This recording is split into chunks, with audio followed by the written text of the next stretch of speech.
남편은 5년간 감쪽같이 저 모르게 바람을 피웠습니다.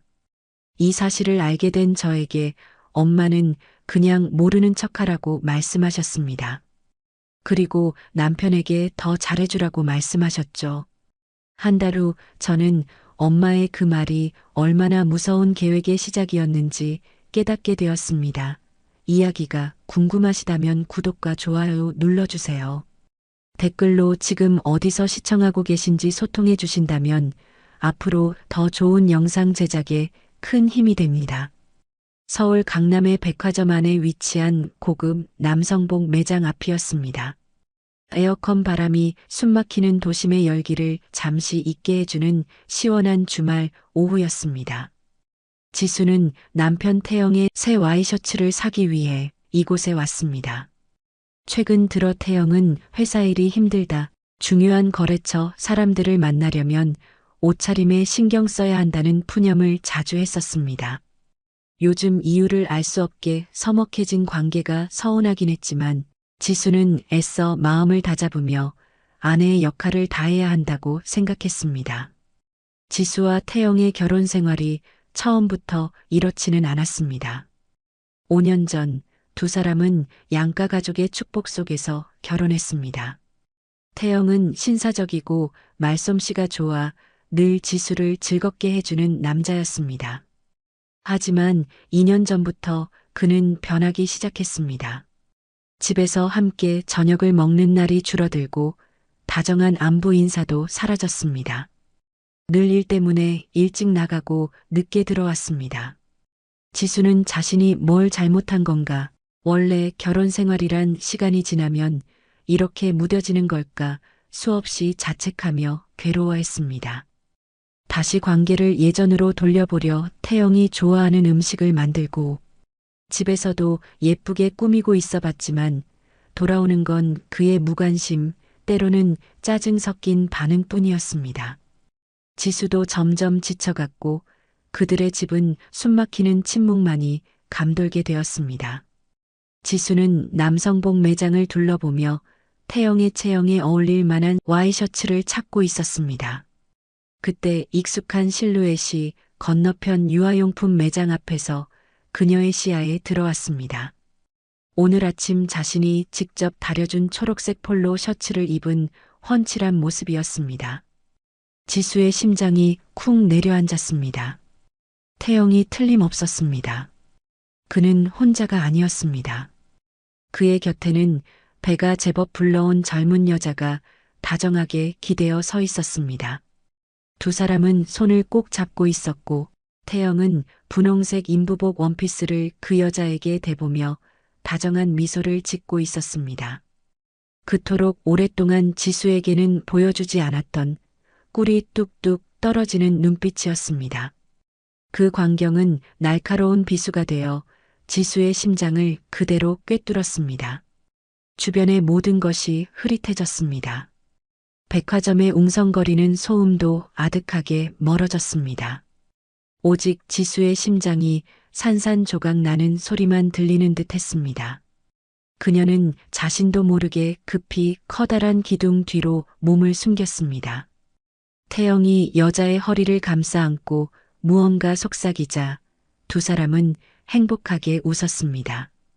누가 봐도 행복한 한 가족의 모습이었습니다. 진짜 아내인 지수는 마치 도둑처럼 이곳에 숨어 있는데 말입니다. 두 사람은 계산대로 향했고 지수는 숨을 죽인 채 지켜보았습니다. 태영이 지갑에서 카드를 꺼내 직원에게 건네는 순간 지수는 그대로 얼어붙었습니다. 그건 바로 지수 명의의 주거래 통장에 연결된 가족 카드였습니다. 태영은 늘 큰 사업을 하려면 월급은 인맥 관리에 써야 하니 집안 생활비는 지수 명의의 돈으로 해결하자고 말했었습니다. 지수는 그 말을 믿었습니다. 단 한 번도 의심하지 않았습니다. 결국 지수의 돈은 자신들의 가정을 위해서뿐만 아니라 태영이 밖에서 꾸린 또 다른 가정을 위해서도 쓰이고 있었던 것입니다. 끓어오르는 고통에 가슴이 터질 것 같았지만 이상하게 눈물은 나지 않았습니다. 아마 너무 큰 충격에 눈물샘마저 말라버린 모양이었습니다. 지수는 그 자리에 못 박힌 듯 서서 두 사람이 예쁜 아기용품, 쇼핑백을 들고 다정하게 사라지는 모습을 지켜봤습니다. 그들이 떠나고 나서야 지수는 차가운 기둥에 기댄 채 스르륵 주저앉았습니다. 그녀는 정말 잔인하게 배신당한 것이었습니다. 지수는 어떻게 백화점을 빠져나와 친정집까지 운전했는지 기억나지 않았습니다. 운전하는 내내 머릿속은 텅 비어 있었고 태영이 내연녀를 사랑스럽게 바라보던 모습만이 느린 영상처럼 반복되었습니다. 그에게 주려던 셔츠가 담긴 쇼핑백은 이제 너무나 비참하게 느껴졌습니다. 친정집에 도착하자마자 지수는 제 방으로 뛰어들어가 문을 잠그고 침대에 쓰러져 울었습니다. 그제야 억지로 참았던 눈물이 뜨겁고 쓰라리게 터져 나왔습니다. 지수의 울음소리를 들은 엄마가 놀라 방으로 들어오셨습니다. 지수의 엉망인 모습을 보시고는 엄마는 아무것도 묻지 않은 채 조용히 옆에 앉아 등을 토닥여 주셨습니다. 엄마의 손길은 언제나처럼 따뜻하고 든든했고 지수에게는 가장 안전한 피난처였습니다. 지수는 흐느끼며 엄마에게 모든 것을 털어놓았습니다. 울음 때문에 목이 메어 말이 끊기기 일쑤였습니다. 지수는 엄마가 불같이 화를 내며 태영을 욕하고 당장 가서 한바탕 뒤집어 놓으라고 하실 줄 알았습니다.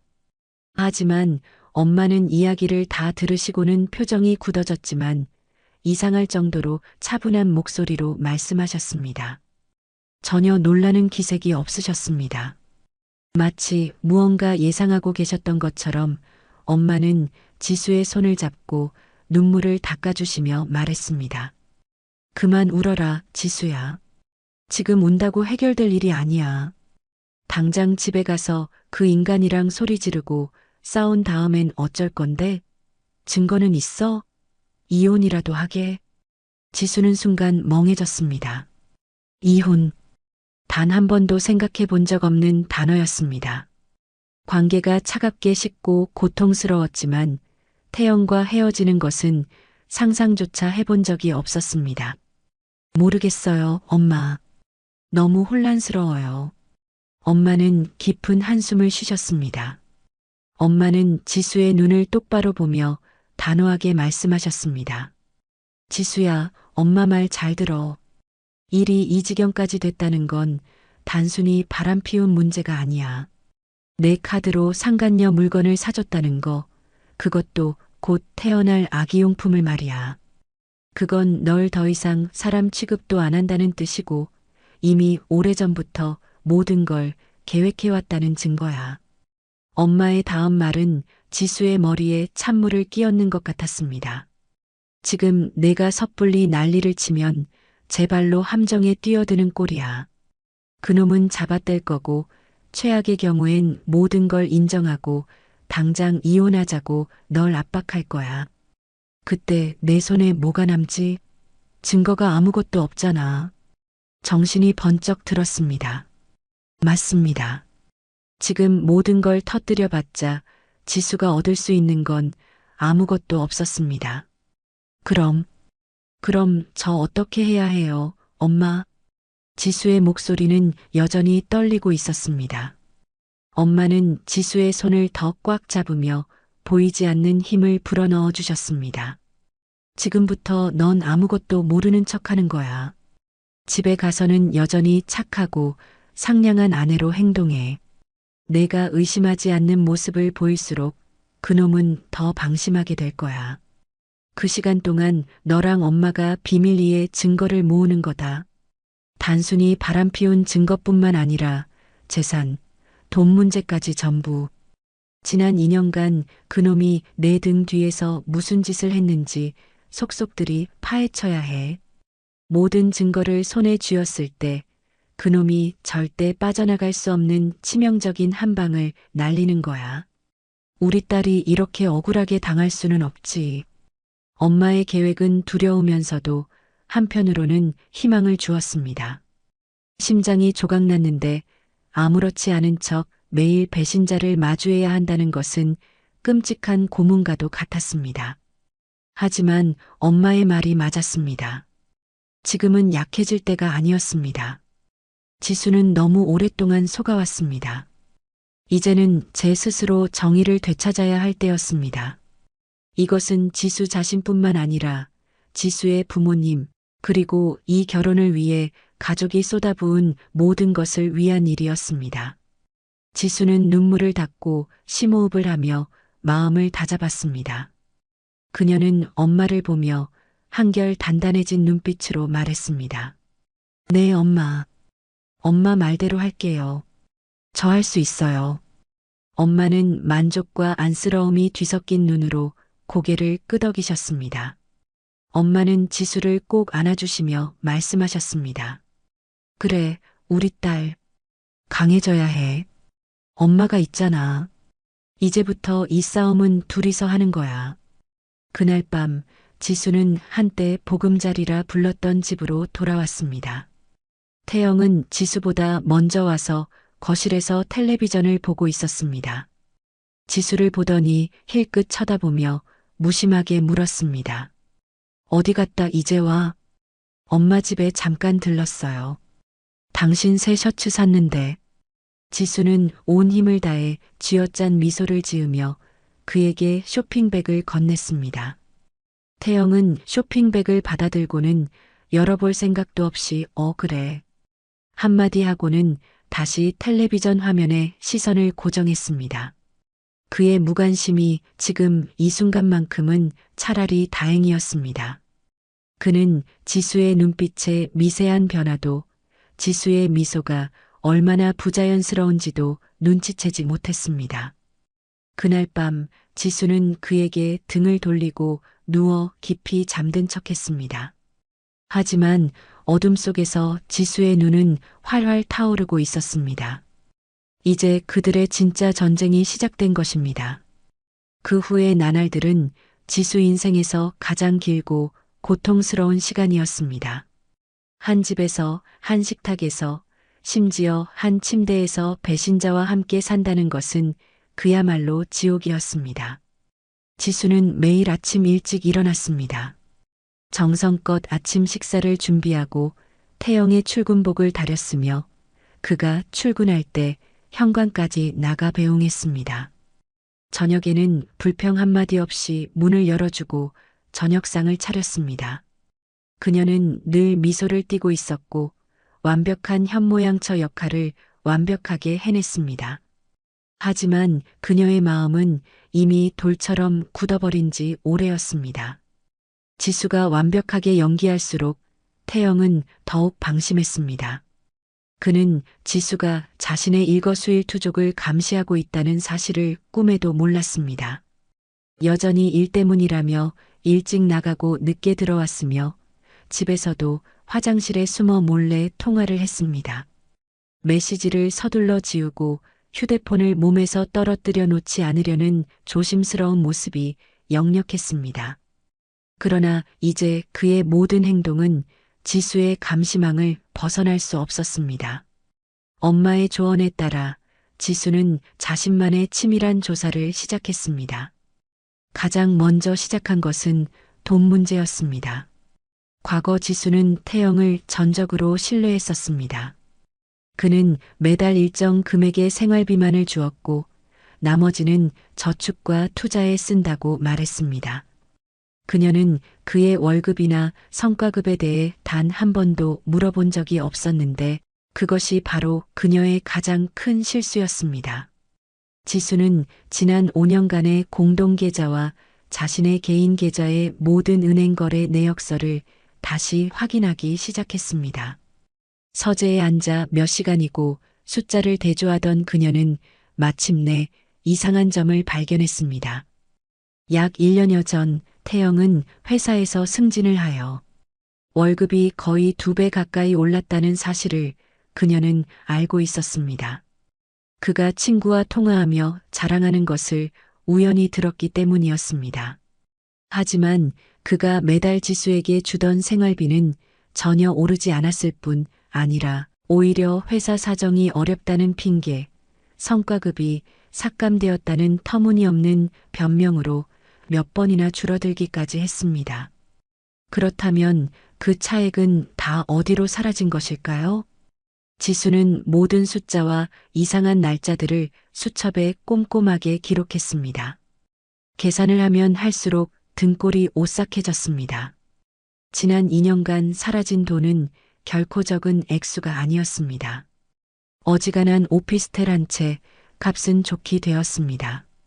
태영이 자신을 속여 빼돌린 금액의 규모에 지수는 치가 떨렸습니다. 이것은 단순한 외도가 아니라 계획적이고 조직적인 사기였습니다. 다음으로 지수는 그의 휴대폰을 확인할 방법을 찾아야 했습니다. 이것은 훨씬 더 어려운 일이었습니다. 태영은 휴대폰을 거의 손에서 놓지 않았고 잠들기 전에도 머리맡에 두는 등 매우 조심스러웠기 때문이었습니다. 하지만 기회는 항상 방심한 순간 찾아오는 법이었습니다. 어느 날 저녁 태영이 샤워하러 들어가면서 책상 위에 휴대폰을 잠시 두고 간 것입니다. 지수의 심장이 미친 듯이 뛰었습니다. 그녀는 서둘러 방문을 잠그고 휴대폰을 집어들었습니다. 다행히 비밀번호는 바꾸지 않았더군요. 시간이 별로 없었습니다. 태영이 샤워를 끝내기 전에 모든 것을 확인해야 했습니다. 메시지나 카카오톡은 어차피 다 지웠을 것이기에 지수는 바로 연락처로 들어갔습니다. 연락처를 쭉 훑어봤지만 의심스러운 여자 이름은 없었습니다. 그때 이상하게 저장된 이름 하나가 지수의 눈에 띄었습니다. 바로 아르테미스 박전무라는 이름이었습니다. 왜 거래처 사람 이름을 아파트 이름과 함께 저장했을까? 아르테미스는 강남에 새로 생긴 최고급 아파트 단지 이름이었습니다. 지수는 무언가 잘못되었다는 직감을 강하게 느꼈습니다. 그녀는 얼른 자신의 휴대폰으로 그 번호를 찍어두었습니다. 이어서 통화 기록도 재빨리 확인했습니다. 아르테미스 박전무라는 이름은 믿을 수 없을 정도로 자주 나타났습니다. 하루에 10번 넘게 통화한 날도 있었고 통화 시간이 1시간을 넘길 때도 있었습니다. 특히 통화는 주로 점심시간이나 밤늦은 시간에 이루어졌습니다. 바로 그때 욕실에서 물소리가 멎었습니다. 지수는 깜짝 놀라 서둘러 연락처 앱을 닫고 최근 사용 목록에서도 흔적을 지운 뒤 휴대폰을 원래 자리에 돌려놓았습니다. 몇 초 후 태영 씨가 나왔습니다. 지수의 심장은 여전히 미친 듯이 뛰고 있었지만 그녀는 아무렇지 않은 척 책을 읽는 신용을 했습니다. 그날 밤 지수는 새로 발견한 사실들을 엄마에게 전화로 알렸습니다. 엄마는 잠시 침묵하시더니 차분하게 말씀하셨습니다. 그 번호로 섣불리 전화하지 마라. 일단 그냥 둬. 그리고 아르테미스 말인데 내일 한번 그 아파트에 가보렴. 하지만 아주 조심해야 한다. 절대 들키면 안 돼. 네, 알겠어요, 엄마. 돈 문제도 계속 증거를 모아야 하나요? 당연하지. 거래 내역서 전부 출력해서 이상한 부분을 표시해둬. 모든 건 서류로 남겨야 나중에 법정에서 효력이 있어. 태영 씨가 집안 살림은 모두 내 돈으로 하자고 했을 때 왜 의심하지 않았을까요? 저는 정말 바보 같았어요. 지수는 자신을 자책했습니다. 엄마는 따뜻하게 위로하면서도 단호함을 잃지 않았습니다. 자책하지 마. 내 잘못이 아니야. 그놈이 악랄했던 거지. 과거는 생각하지 말고 이제 앞만 봐. 엄마가 있잖아. 이 싸움은 우리가 이긴다. 엄마와의 통화를 끊고 나니 지수는 다시 힘이 났습니다. 앞길은 여전히 험난했지만 그녀는 더 이상 혼자가 아니었습니다. 그녀의 곁에는 한 걸음 한 걸음 나아갈 길을 알려주는 엄마가 있었습니다. 태영의 배신을 둘러싼 비밀의 장막이 서서히 걷히기 시작했습니다. 그녀는 잠든 태영의 옆에 누워 천장을 바라보았습니다. 지금 이 순간 그녀는 잔인하게 배신한 남자 곁에서 완벽한 연기를 펼치며 가장 치명적인 복수를 준비하는 강철 같은 여인이었습니다. 그녀의 눈빛은 어둠 속에서도 강렬하게 빛나고 있었습니다. 다음 날 아침, 지수는 어제 엄마에게 들은 조언대로 태영에게 하루 종일 친정에 가 있다가 저녁에 돌아오겠다고 말했습니다. 그의 반응은 예상대로였습니다. 태영은 전혀 신경 쓰지 않고 고개만 끄덕였을 뿐입니다. 그의 무관심은 지수의 복수 계획을 더 쉽게 만들어 주었습니다. 태영이 출근한 후 지수는 친정으로 곧장 향하지 않고 차를 몰아 강남의 아르테미스 아파트로 향했습니다. 그곳은 새로 지어진 호화롭고 폐쇄적인 고급 단지로 보안이 아주 철저하여 입주민 카드가 없는 외부인은 자유롭게 드나들 수 없는 곳이었습니다. 지수는 아파트 정문이 한눈에 보이는 맞은편 카페에 차를 세웠습니다. 커피 한 잔을 시켜 구석진 자리에 앉아 기다리기 시작했습니다. 그녀는 자신이 무엇을 기다리는지, 태영이 정말 여기에 올지, 아니면 그저 우연의 일치일지 수백 가지 질문이 머릿속을 맴돌았습니다. 시간은 느리게 흘러갔습니다. 그녀는 겉으로는 평온한 표정을 유지했지만 손으로 쥐고 있는 커피잔은 이미 차갑게 식어 있었습니다. 그녀의 신경은 오직 아파트 입구에만 집중되어 있었습니다. 거의 정오인 12시가 다 되었을 때 익숙한 차 한 대가 천천히 아파트 입구로 들어섰습니다. 태영의 차였습니다. 지수의 심장이 덜컥 내려앉았습니다. 그는 분명 지수에게 경기도 수원에 있는 중요한 고객을 만나러 간다고 거짓말을 했는데 지금 이 시간에 이 강남의 고급 아파트에 나타난 것입니다. 그의 차는 보안 게이트 앞에 멈췄고 카드를 찍은 뒤 곧장 지하 주차장으로 들어갔습니다. 역시나 지수의 직감이 맞았습니다. 그는 이곳에 집이 있거나 그의 상간녀가 여기에 살고 있는 것이었습니다. 지수는 카페에 앉아 두 손을 굳게 쥐었습니다. 이제 어떻게 해야 할까요?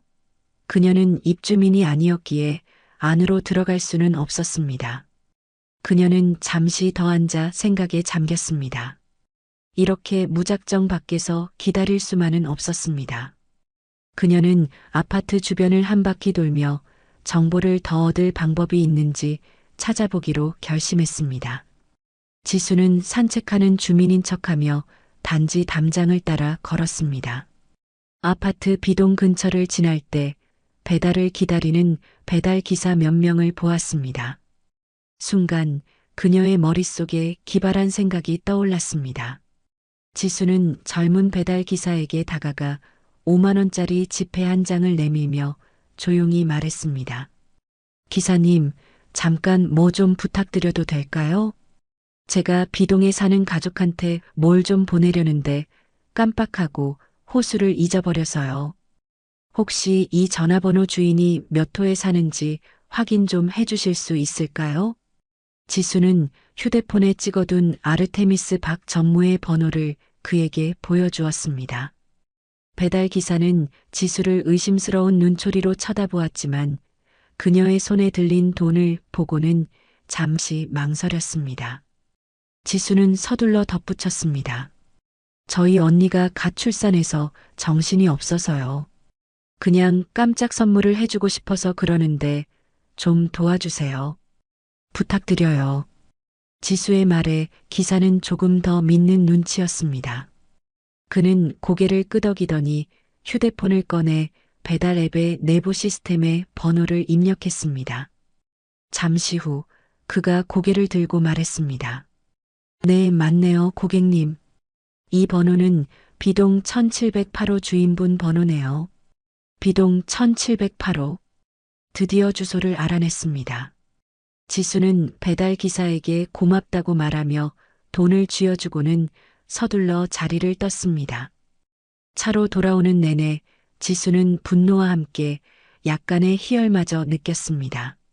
마침내 그녀의 경쟁자의 거처를 알아낸 것입니다. 아르테미스 비동 1708호. 여기서 내 피땀 어린 돈으로 다른 여자를 먹여 살리고 또 다른 가정을 꾸리고 있었던 거구나. 지수는 바로 차를 몰지 않았습니다. 차에 앉아 높이 솟은 비동 건물을 멍하니 바라보았습니다. 저 위 어딘가에 있는 아늑한 아파트에서 태영과 그 여우 같은 상간녀가 행복하게 함께 있는 모습을 상상했습니다. 점심을 먹고 이야기를 나누고 곧 태어날 작은 생명을 위해 함께 준비하고 있겠지요. 반면 진짜 아내인 그녀는 혼자 여기에 앉아 배신감과 고통을 곱씹고 있었습니다. 분노가 치밀어 올랐습니다. 당장 저 비동 1708호로 달려가 문을 두드리고 모든 것을 밝히고 싶었습니다. 하지만 그때 엄마의 목소리가 귓가에 맴돌았습니다. 침착해야 해. 어리석은 행동은 하지 마. 지수는 핸들을 꽉 잡고 호흡을 가다듬었습니다. 아직은 때가 아니야. 더 확실한 증거가 필요해. 누구도 부인할 수 없는 증거 말이야. 그녀는 늦은 오후까지 차 안에 앉아 있었습니다. 5시가 넘어 태영의 차가 지하 주차장에서 나오는 것을 보았습니다. 그는 차를 몰고 떠났습니다. 아마 집으로 돌아가 모범적인 남편이라는 역할을 연기하기 위해서일 것입니다. 지수는 잠시 기다렸다가 시동을 걸었습니다. 하지만 집으로 향하지 않았습니다. 그녀는 친구가 소개해준 사설 탐정 사무소로 차를 몰았습니다. 혼자서는 할 수 없는 일이 있다는 것을 인정해야 했습니다. 태영과 상간녀가 함께 아파트에 드나드는 사진과 영상이 필요했습니다. 그들의 관계를 입증할 확실한 증거가 필요했습니다. 이 전쟁에서 지수는 반드시 완벽하게 압도적으로 이겨야 했습니다. 탐정을 고용한 후 지수는 마음이 조금은 안정되었습니다. 적어도 더 이상 위험하고 발각되기 쉬운 미행을 직접 할 필요는 없었으니까요.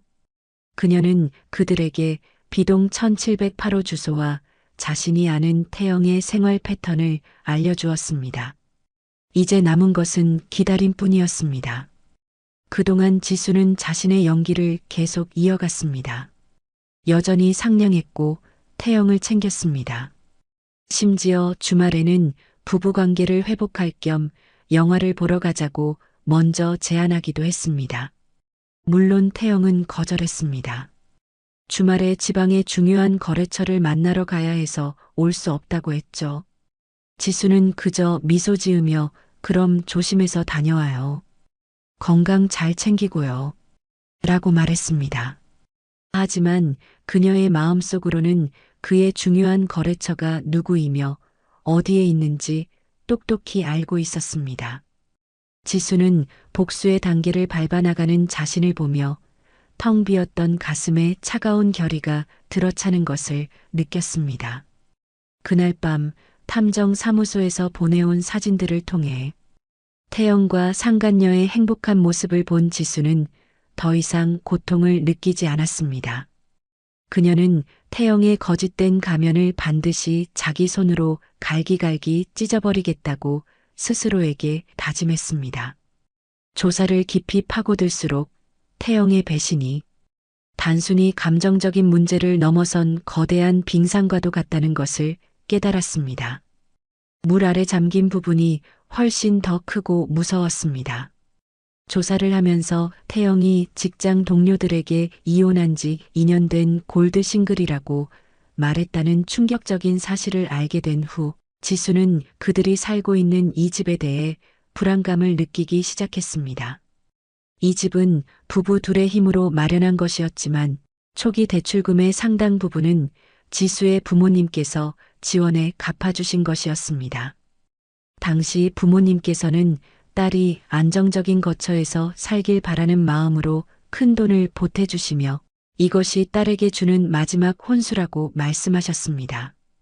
태영은 그때 장모님의 은혜를 평생 잊지 않겠다고 입버릇처럼 말했었습니다. 지금 와서 생각하니 그 말이 참으로 씁쓸하게 느껴졌습니다. 어느 날 오후 지수는 서재를 정리한다는 핑계로 각종 서류를 뒤지기 시작했습니다. 태영에게는 오래된 보험 계약서를 찾아봐야 한다고 둘러댔고 그는 아무 의심 없이 찾아봐 하고 허락했습니다. 집문서와 관련 서류들이 들어있는 서류함을 열 때 지수의 심장은 다시 두근거렸습니다. 매매 계약서, 은행 대출 서류 등 모든 것이 갈색 가죽 가방 안에 잘 보관되어 있었습니다. 지수는 조심스럽게 등기부등본과 집문서를 꺼내 들었습니다. 둘이서 이 서류를 손에 들고 기뻐했던 날이 아직도 생생했습니다. 그때 그것은 그들의 보금자리이자 미래의 상징이었습니다. 지수는 한 장 한 장 넘기며 모든 글자를 꼼꼼히 읽었습니다. 그리고 두 번째 페이지, 소유주를 기재하는 란에서 그녀의 심장이 멎는 것 같았습니다. 지수의 이름과 태영의 이름 옆에 시아버지와 시어머니의 이름이 2개 더 선명하게 적혀 있고 관공서에 붉은 직인이 찍혀 있었습니다. 4개의 이름이었습니다. 온몸에 피가 차갑게 식는 것을 느꼈습니다. 이게 어떻게 된 일일까요? 왜 시부모님 이름이 여기에 있는 거죠? 그들이 이 집에 대해 무슨 권리가 있단 말입니까? 지수는 의자에 털썩 주저앉았습니다. 머릿속이 혼란스러웠습니다. 그녀가 이런 내용의 서류에 서명한 적이 있었는지 아무리 기억을 더듬어 봐도 전혀 없었습니다. 태영 씨나 시부모님 누구에게도 등기부등본에 이름을 추가한다는 이야기를 들어본 적이 없었습니다. 그렇다면 이 2 이름은 대체 어디서 나타난 것일까요? 역겨운 기분이 목구멍까지 차올랐습니다. 이것은 더 이상 태영 혼자만의 배신이 아니었습니다. 그의 가족 전체가 치밀하게 계획한 음모였습니다. 그들은 지수를 바보로 취급했고 그녀의 집에서조차 이방인으로 만들려 했습니다. 그들은 지수 부모님의 피땀이 섞인 부부의 공동 재산을 조용히 그들 가족 전체의 공동 재산으로 둔갑시킨 것입니다. 지수는 떨리는 손으로 4개의 이름이 적힌 등기부등본 페이지를 사진으로 찍어 곧바로 엄마에게 보냈습니다. 몇 분 후 엄마에게서 전화가 왔습니다. 엄마의 목소리에도 놀라움과 분노가 가득했습니다. 세상에, 이게 어떻게 된 일이니? 걔들이 이런 짓을 벌였는데 너는 전혀 몰랐단 말이야. 몰랐어요, 엄마. 정말 몰랐어요. 저는 이런 서류에 서명한 적이 없어요. 지수는 울음을 참으며 흐느꼈습니다. 엄마는 잠시 침묵하며 마음을 가다듬으시더니 강철 같은 목소리로 말씀하셨습니다. 지수야, 진정하고 엄마 말 들어. 분명히 그놈이 널 속여서 다른 서류에 끼워 서명을 받아냈을 거야. 아마 다른 서류 뭉치에 이걸 끼워 놓고 내가 제대로 확인하지 못하게 했을 거야. 정말 악랄한 인간들이구나. 그녀의 목소리에는 딸에 대한 안쓰러움과 사돈가에 대한 끓어오르는 분노가 뒤섞여 있었습니다. 하지만 괜찮아. 일단 그 집문서는 잘 숨겨두고 내가 알아챘다는 걸 절대 들키면 안 된다. 나머지는 엄마한테 맡겨. 엄마 지인 중에 등기소에서 일했던 분이 계셔. 그분께 부탁해서 이 집의 원본 서류를 전부 확인해 볼 거야. 걔들이 내 서명을 위조했는지 아니면 어떤 속임수를 썼는지 반드시 밝혀내야 해. 엄마의 말씀은 지수에게 안정제와도 같았습니다. 맞습니다. 지금 무너질 수는 없었습니다. 그녀는 반드시 진실을 밝혀내야 했습니다. 이 배신은 너무 잔인했습니다. 이제는 지수의 가족, 그녀의 부모님께서 준 사랑과 노고까지 건드렸습니다. 지수는 절대로 그들이 원하는 대로 두지 않을 거라고 한 번 더 다짐했습니다. 그날 밤 태영은 태연한 얼굴로 지수에게 집 보험 계약서는 찾았냐고 물었습니다. 지수는 차가운 미소를 지으며 대답했습니다. 네, 찾았어요. 아주 잘 보관해뒀죠. 그녀는 그의 눈을 깊이 들여다보며 자신이 사랑했던 남자의 흔적을 찾으려 했지만 없었습니다. 거짓과 계산만이 남아있을 뿐이었습니다. 태영과 그의 가족은 지수를 올가매고 그녀의 모든 것을 빼앗기 위해 함께 거대한 그물을 짰습니다. 하지만 그들은 틀렸습니다. 그들이 연약하다고 생각했던 이 먹잇감은 결코 쉽게 굴복하지 않을 테니까요. 그녀는 굳게 다짐했습니다. 이 악랄한 음모를 밝혀내고 정의를 되찾는 것이 그녀의 사명이 되었습니다. 그녀의 연기는 더욱 완벽해졌습니다. 집문서 사건의 충격이 채 가시기도 전에 새로운 충격이 지수를 강타했습니다. 친한 친구에게서 전화가 왔는데 인스타그램에서 태영 씨가 다른 여자와 함께 찍은 사진을 봤다는 겁니다. 그러면서 조심스럽게 인스타그램에 주소를 보내주었습니다. 친구가 보내준 계정을 떨리는 손으로 클릭한 지수는 눈앞에 펼쳐지는 사진들을 보고 심장이 갈갈이 찢어지는 고통을 느꼈습니다. 아르테미스 아파트 발코니에서 야경을 배경으로 찍은 사진, 태영의 차 안에서 배를 감싸 안고 만족스러운 미소를 짓고 있는 사진, 상간녀가 태영의 어깨에 머리를 기대고 두 사람은 카메라를 보며 환하게 웃고 있었습니다. 사진과 함께 이런 글이 적혀 있었죠. 우리 아가 아빠 닮아서 건강하게만 태어나줘. 엄마 많이 사랑해주고. 피가 거꾸로 솟는 것 같았습니다. 5년의 결혼 생활 동안 지수는 아이를 간절히 원했습니다.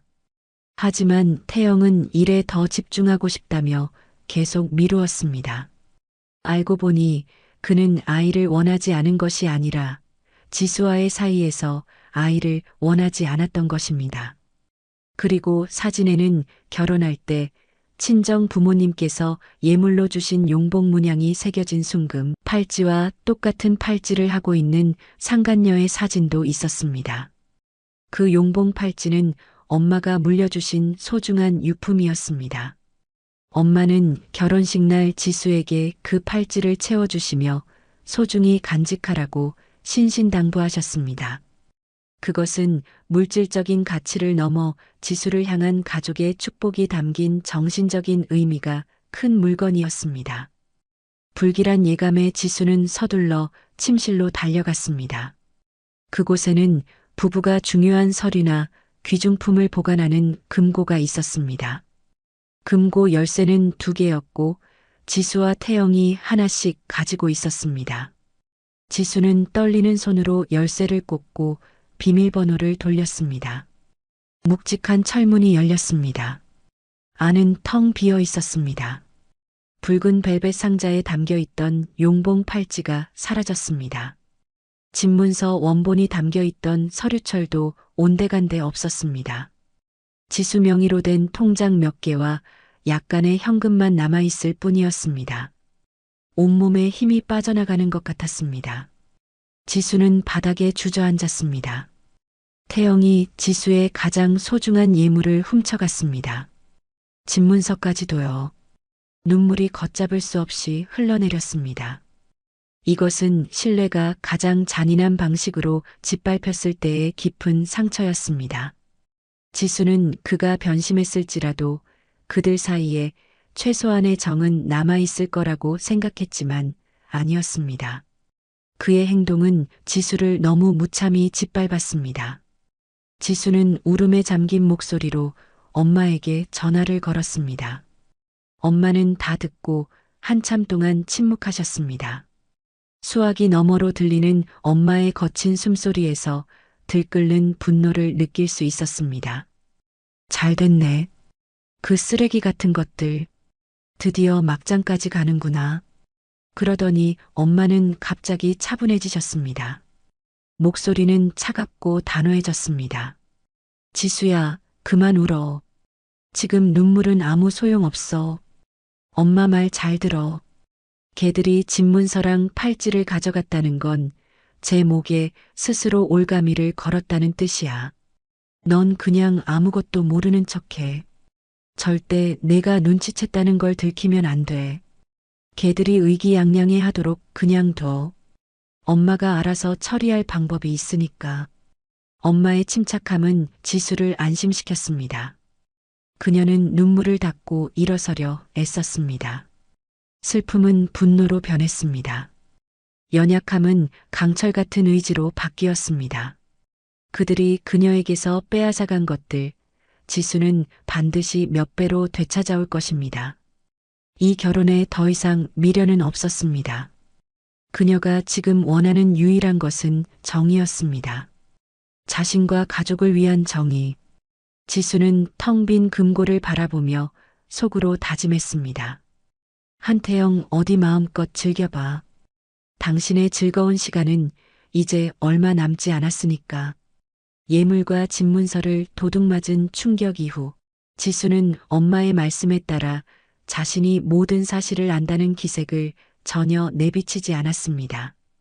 그녀의 연기는 너무나 완벽해서 때로는 자기 자신에게 혐오감을 느낄 정도였습니다.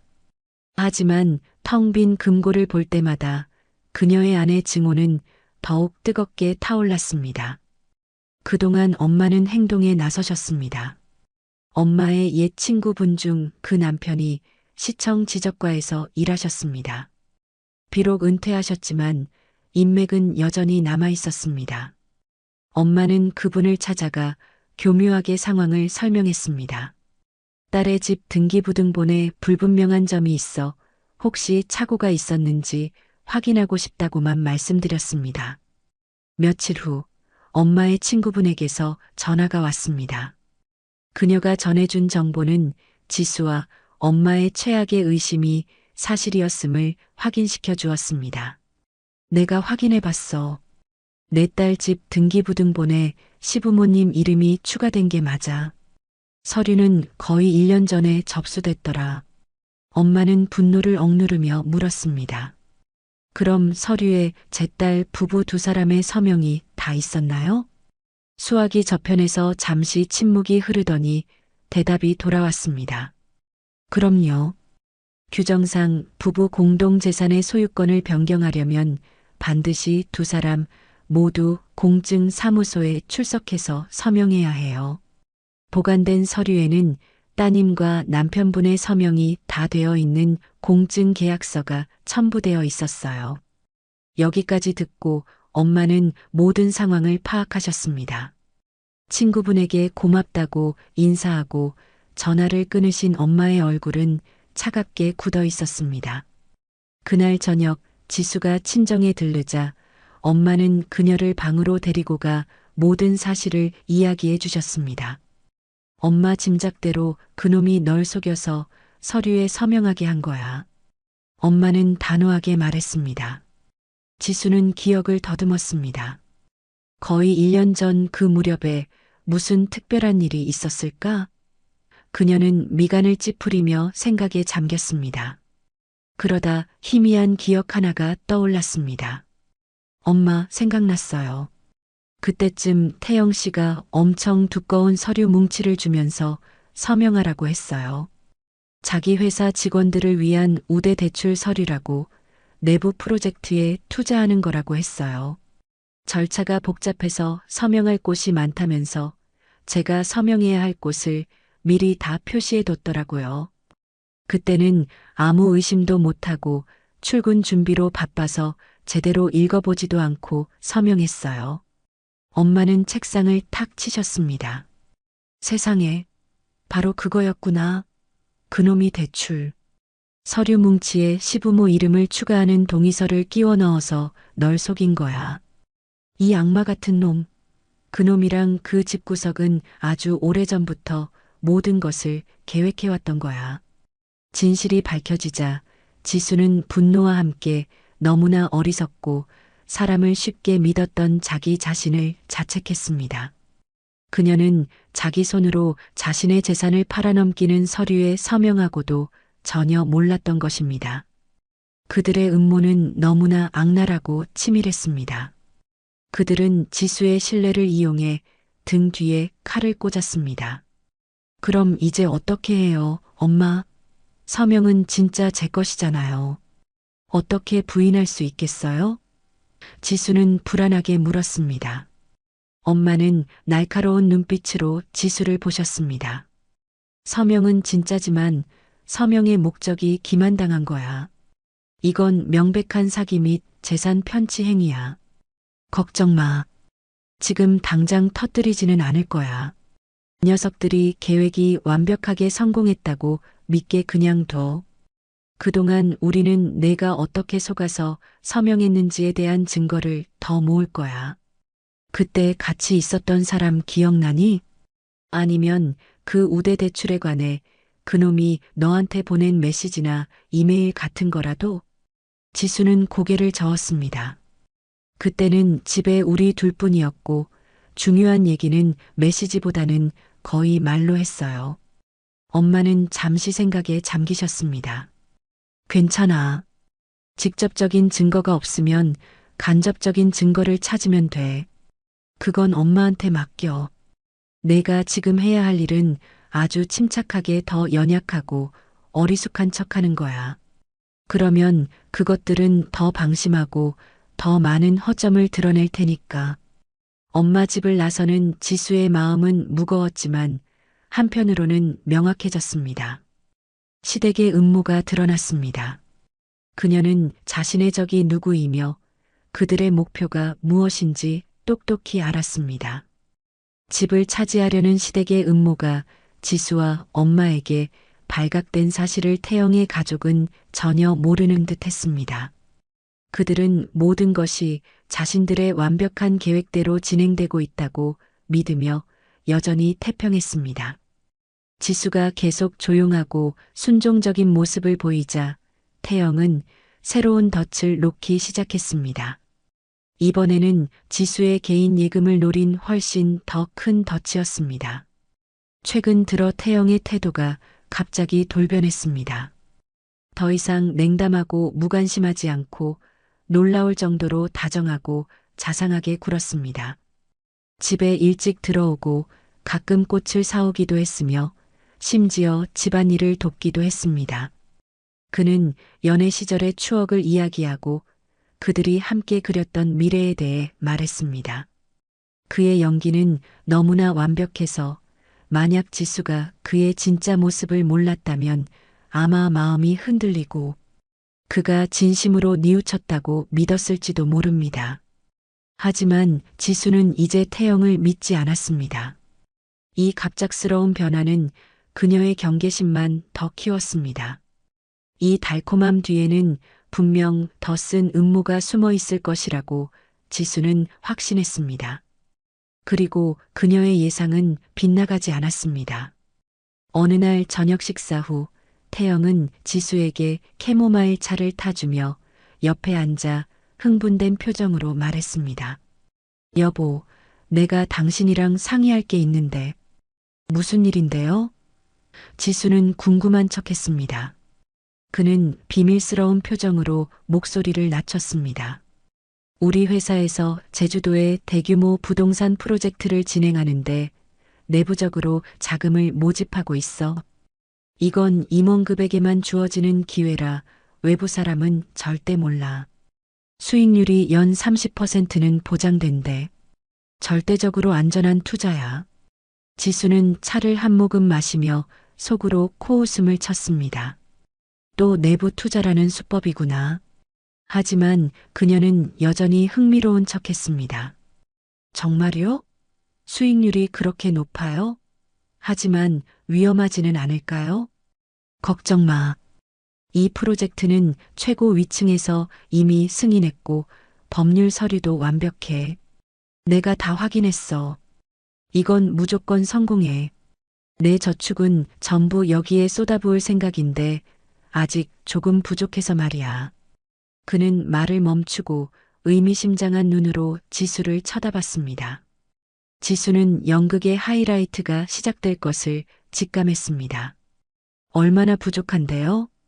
계산해 봤는데 한 1억 원 정도만 더 있으면 우리 투자 지분이 아주 좋아져. 최고 수익률을 받을 수 있을 거야. 당신한테 그 정도 되는 예금 통장 하나 있는 걸로 기억하는데 맞지? 예전에 장모님께서 주신 돈 말이야. 태영의 목표는 명확했습니다. 1억 원. 그 돈은 지수의 부모님께서 혹시 모를 상황에 대비하라며 지수에게 따로 챙겨주신 돈이었습니다. 지수는 그 돈의 존재를 태영이 아주 잘 알고 있다는 것을 알고 있었습니다. 지수가 말이 없자 태영은 그녀의 손을 잡으며 간절한 목소리로 말했습니다. 지수야, 당신 돈인 거 알아. 하지만 생각해봐. 우린 부부잖아. 당신 돈이 내 돈이고 내 돈이 당신 돈이지. 같이 투자해서 나중에 이익이 생기면 같이 누리는 거야. 그때 되면 당신이 사고 싶은 거 모두 사줄게. 우리 여행도 가자. 그동안 내가 일에만 너무 집중해서 당신한테 소홀했던 거 다 보상해 줄게. 그의 말은 정말 달콤하고 그럴듯했습니다. 그는 아름다운 미래를 그리며 관계 회복을 바라는 아내의 심리를 교묘하게 파고들었습니다. 몇 달 전의 지수였다면 아마 망설임 없이 모든 돈을 그에게 주었을 것입니다. 하지만 지금은 그저 우스울 뿐이었습니다. 그러나 지수는 바로 거절하지 않았습니다. 그가 이 연극을 어떻게 이어갈지 보고 싶었습니다. 그녀는 망설이는 척했습니다. 하지만 너무 큰 돈이잖아요. 생각할 시간이 좀 필요해요. 태영 씨는 즉시 이해한다는 듯 행동했습니다. 물론이지. 신중하게 생각해봐. 하지만 너무 오래 걸리면 안 돼. 투자 자리가 한정돼 있어서 이번 주 안으로 결정해야 하거든. 지금 회사 동료들도 서로 하겠다고 난리야. 그 후 며칠 동안 태영은 계속해서 지수를 재촉했습니다. 그는 프로젝트 관련 내부 자료들과 높은 수익률이 적힌 표들을 보여주었습니다. 심지어 동료 한 명에게 부탁해 투자 전문가인 척 전화를 걸게 해서 프로젝트의 안전성과 수익성을 재차 확인시켜 주기까지 했습니다. 모든 것이 허점 하나 없이 정교하게 짜여 있었습니다. 지수는 완전히 설득당한 척 연기했습니다. 태영에게 투자에 동의하며 주말에 은행에 가서 돈을 찾아야겠다고 말했습니다. 태영은 기쁨을 감추지 못했습니다. 그는 지수를 끌어안으며 고맙다는 말과 함께 온갖 약속을 늘어놓았습니다. 그의 얼굴에 번지는 숨길 수 없는 승리감에 찬 미소를 보며 지수는 무한한 혐오감을 느꼈습니다. 덫은 놓였습니다. 하지만 그는 자신이 노리는 먹잇감 또한 그를 덫에 빠뜨릴 준비를 하고 있다는 사실을 전혀 몰랐습니다. 금요일 은행에 가서 계약하기로 한 날이 왔습니다. 그날 아침 태영은 아주 일찍 일어나 감출 수 없는 기쁨에 들떠 있었습니다. 그는 가장 좋은 옷을 꺼내 다리고 휘파람을 불며 즐거워했습니다. 심지어 지난 5년간 한 번도 한 적 없는 아침 식사 준비를 돕겠다며 주방에 들어오기까지 했습니다. 그 모습을 보니 그가 1억 원을 손에 넣을 순간을 초조하게 기다리고 있다는 것을 알 수 있었습니다. 지수도 준비를 마쳤습니다. 심플한 원피스를 입고 가볍게 화장을 한 뒤 예금 통장과 신분증을 챙기는 것을 잊지 않았습니다. 그녀는 태영의 계획을 미리 엄마에게 알려두었습니다. 엄마는 단 한마디만 하셨습니다. 그냥 따라가거라. 나머지는 엄마가 알아서 할 테니. 오전 9시 정각 지수와 태영은 함께 차에 탔습니다. 그는 연애 시절처럼 다정하게 지수의 차 문을 열어주었습니다. 은행으로 가는 내내 그는 투자 수익금을 받으면 무엇을 할지에 대한 계획을 쉴 새 없이 떠들어댔습니다. 우리 더 넓은 차로 바꾸자. 그리고 연말에는 유럽 여행 한번 가자. 당신 어느 나라가 제일 가고 싶어? 지수는 그저 미소 지으며 고개를 끄덕였습니다. 마음속으로는 그가 곧 경험하게 될 유일한 여행은 그가 만든 거짓의 나락으로 떨어지는 여행일 거라고 생각했습니다. 은행에 도착한 우리는 차를 세우고 안으로 들어갔습니다. 그는 아주 전문가처럼 행동하며 창구 직원에게 큰 금액을 인출할 것이라고 말했습니다.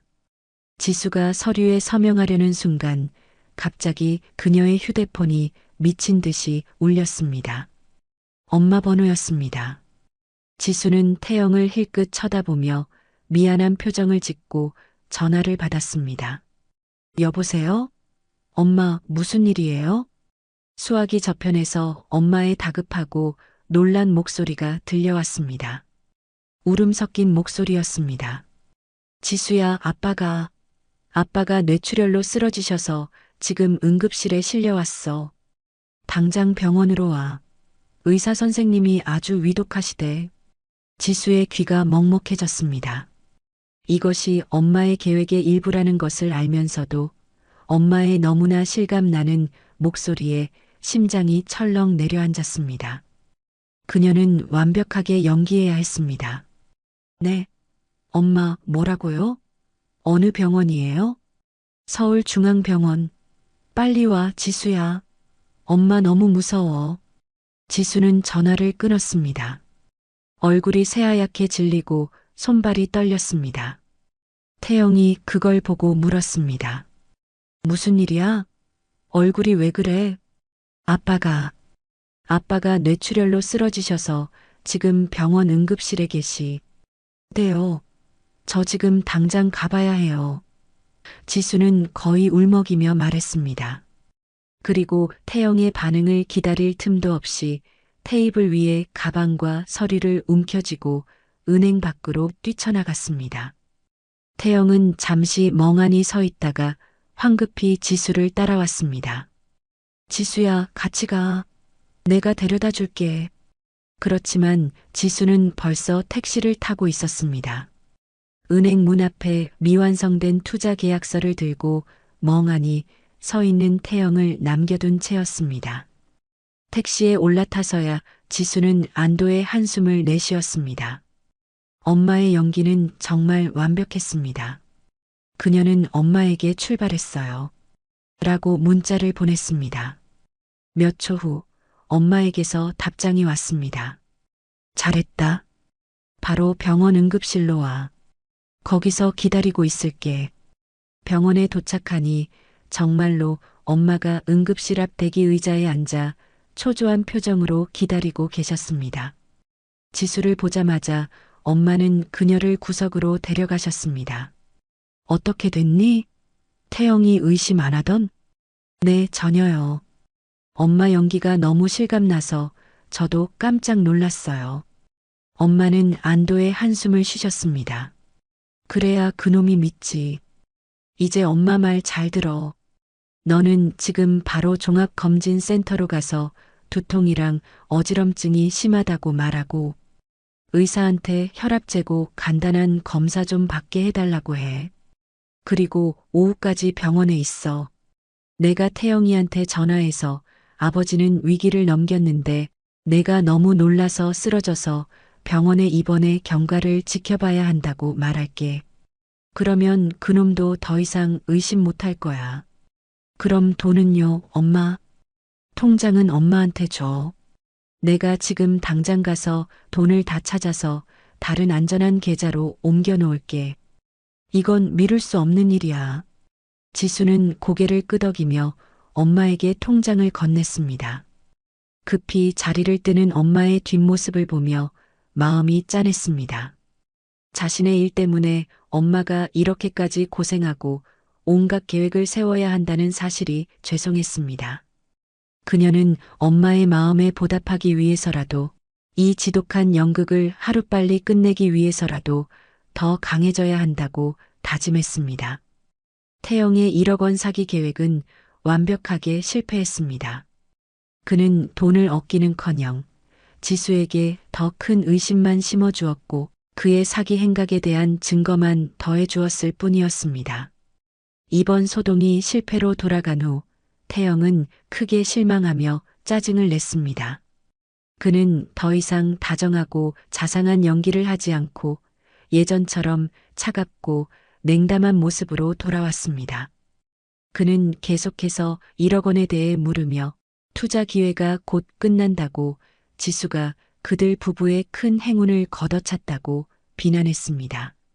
지수는 그저 아버지가 편찮으셔서 돈 문제까지 생각할 경황이 없고 아버지 간병에 집중해야 한다. 라고 둘러댔습니다. 게다가 병원비와 약값도 만만치 않아 그 돈을 비상금으로 가지고 있어야 한다고 말했습니다. 그 말을 들은 태영은 어쩔 수 없다는 듯 화를 내며 나가버렸습니다. 그 돈 전부가 이미 엄마 명의의 다른 계좌로 안전하게 옮겨졌다는 사실을 그는 꿈에도 몰랐을 것입니다.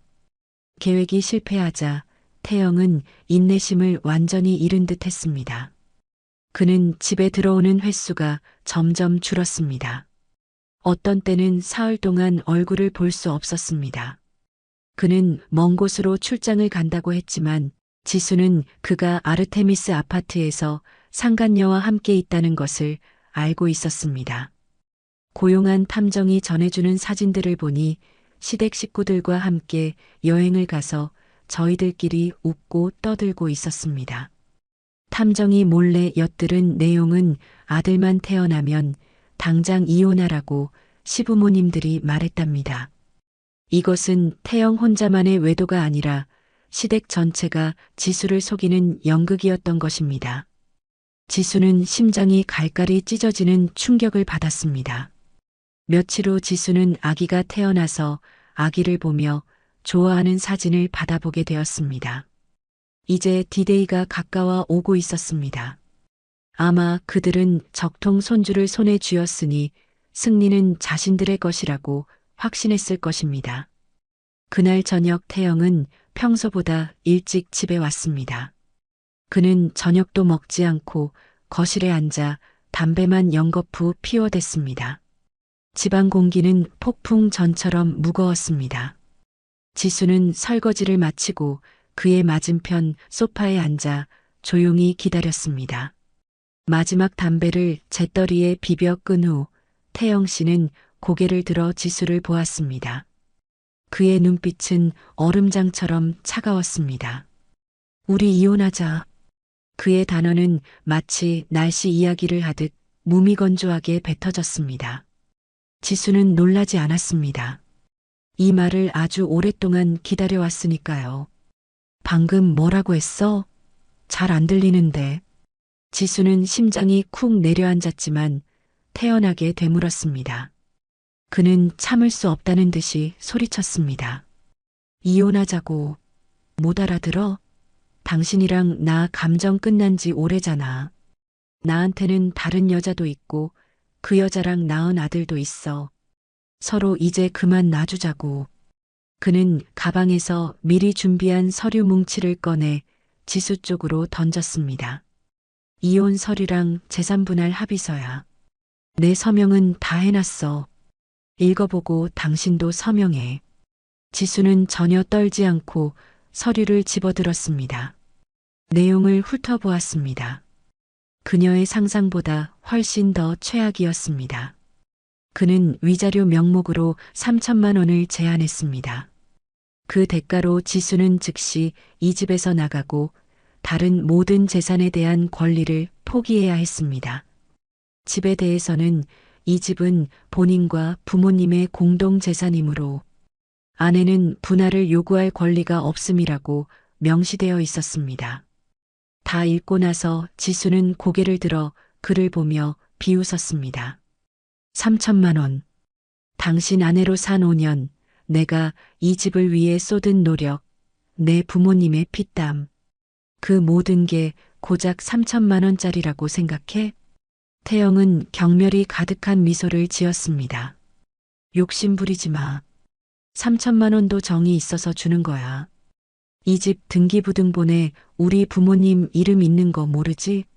당신은 아무 권리 없어. 서명 안 해도 소용없어. 소송 가봤자 당신은 이것보다 더 못 받아. 괜히 망신만 당할 뿐이지. 그는 모든 증거가 자신에게 유리하다고 생각했기 때문에 자신만만했습니다. 그는 지수가 그의 가족이 꾸민 더러운 음모에 대해 아무것도 모를 거라고 생각했습니다. 그는 지수가 울고불고 매달리거나 화를 내며 난리를 칠 거라고 기대했습니다. 하지만 지수는 그 어떤 행동도 하지 않았습니다. 그녀는 서류를 테이블 위에 조용히 내려놓았습니다. 그리고 그의 눈을 똑바로 쳐다보며 이상할 정도로 차분하게 말했습니다. 좋아요. 서명할게. 태영은 멍해졌습니다. 지수의 반응은 그의 예상을 완전히 벗어났습니다. 진짜야? 그래요. 지수는 고개를 끄덕였습니다. 하지만 서명하기 전에 작은 부탁이 하나 있어요. 부탁? 뭔데? 그는 의심 가득한 눈으로 물었습니다. 지수는 애절한 눈빛으로 말을 이어갔습니다. 당신 아들 있다며? 그 아들 100일이 얼마나 남았어? 100일 잔치에 저도 참석하게 해주세요.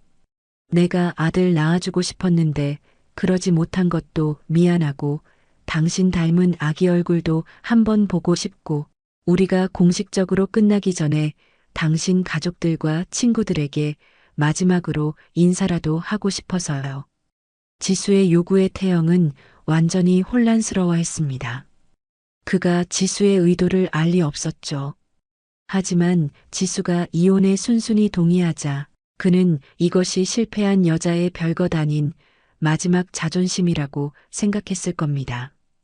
그가 알고 있는 지수는 착한 여자였으니까요.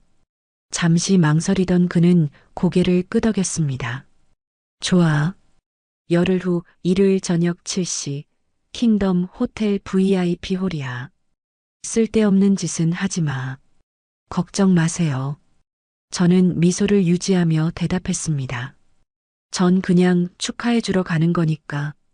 태영은 지수가 그의 손에 초대장을 쥐어주었다는 사실을 몰랐습니다.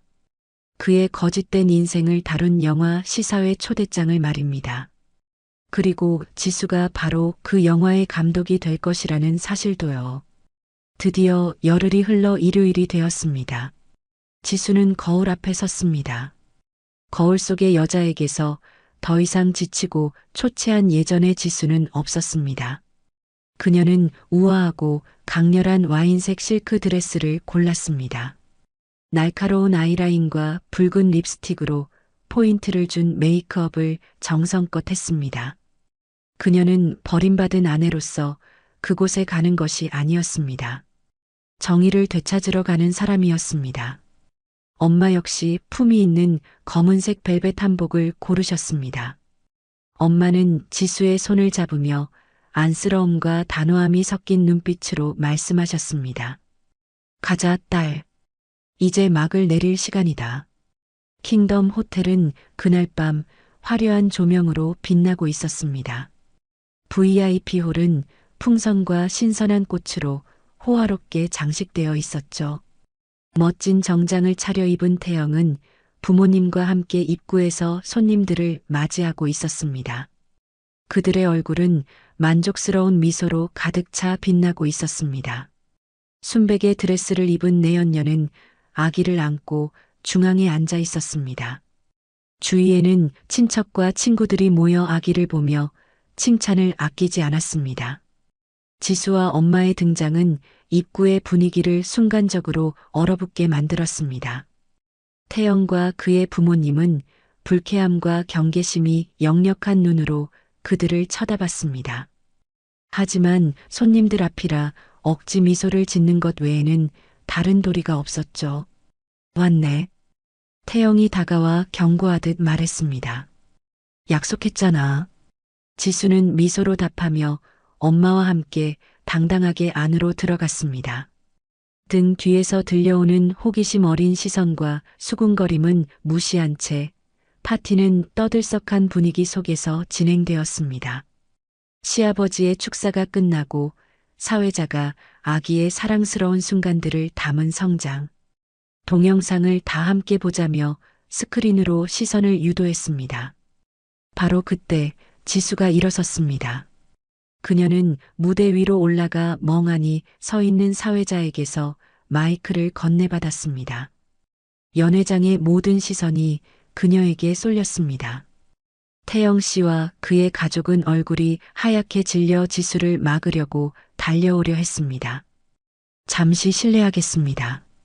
저는 이 자리에 계신 태영 씨의 법적인 아내 이지수입니다. 오늘 이렇게 기쁜 날 저도 작은 선물을 하나 준비했습니다.